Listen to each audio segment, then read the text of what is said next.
for you to be here, and really thank the Qatari government that has made it possible for you to come. And I really want you to understand that this is a very, very unique experience for the Qatari government. They are not used to having this multiplicity of very, very different opinions, in particular from anyone who is not associated with a government. So I really think that they deserve a lot of recognition and a lot of respect for not only being tolerant of all of the diverse opinions that they will listen to throughout the next 2 weeks, but actually embracing it and making it possible for you to be here and welcoming you. So please keep that in mind when you approach the COP, and in particular when you approach our COP presidency, to really understand that they are stretching beyond the boundaries of what they usually do to welcome you and all of the other constituencies who are here. Above and beyond that, I am very excited that you're all here, that you're bringing your young energy to this, because you can tell that the steam is running out over there, and governments are trying to do the best that they can. But what is really important is that, from my perspective, the only thing that governments can really do is set the direction. They can say, okay, we are moving toward a low-carbon economy. But how we're doing that, and how quickly we do it, and how much it's going to cost, and who's going to participate in that big effort, that's actually up to everybody else to discuss, decide, and take action. Because governments only go thus far.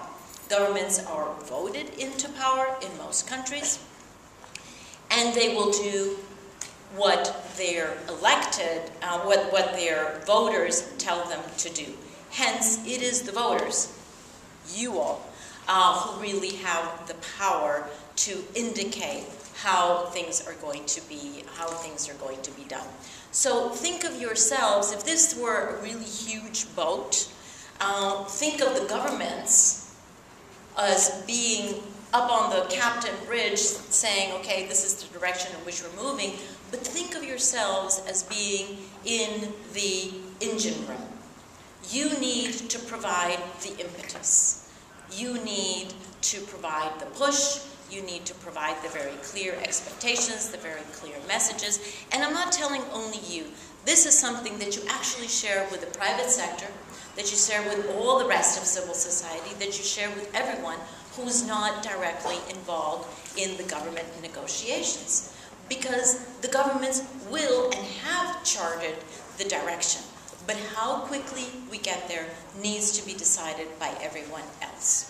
So I really thank you that you're putting your brains to work here, that you have taken the time from your otherwise very busy social, academic, professional schedules to come to Doha. Hopefully you will stay with us for the whole 2 weeks. Hopefully you will come up here in this session right now. I'm glad I happened to walk in where you're thinking about how to make Yango more effective, because it's a question that you always ask me. So how can you be more effective at these COPs? And I must say I haven't come up with very creative ideas, so I hope that you're going to come up with more creative ideas, and that you will continue to push this process, because as you know, ultimately this is about you. This is about your future. This is about the challenges that you're going to inherit from us. So I really thank you for everything that you're doing. Keep on going. Don't give up. Don't give up. And I know that can be very frustrating because you keep on pushing and you don't see much movement over there. But actually, it's being heard.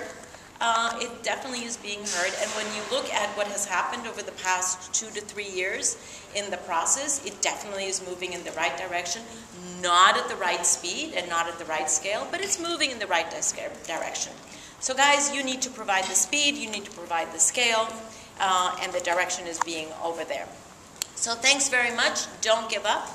Don't become impatient, or rather be impatient, but still keep on going, keep on going. Don't let your impatience move you into inaction or into cynicism, because we just can't afford any cynicism. So thanks very much. You're doing work today and work tomorrow, is that right? Yeah. and then you will be completely conversant, fluent, and know everything that is going on over there as of Monday. Is that correct? Yes. Okay. And you're dividing yourselves up into different topics? So you all know 1 or 2 or 3 different topics that you're following, that you're studying, that you're really, really versed in. Yes? Okay. Sorry? Multi-layered and complicated. Multi-layered and complicated. It sounds like what's going on over there. Okay, well, good. Good. No, that's wonderful, because really the only way to participate in a meaningful fashion when you come here is to really get into the weeds and understand at least 2 or 3 issues and how they interlink with each other. And I know that that's not easy to do, but I'm glad that you're doing that. So I'm sure I will see you over there. Please stop me in the halls, and I'm always open to hearing your ideas, and excited that you're all here. Have a good time.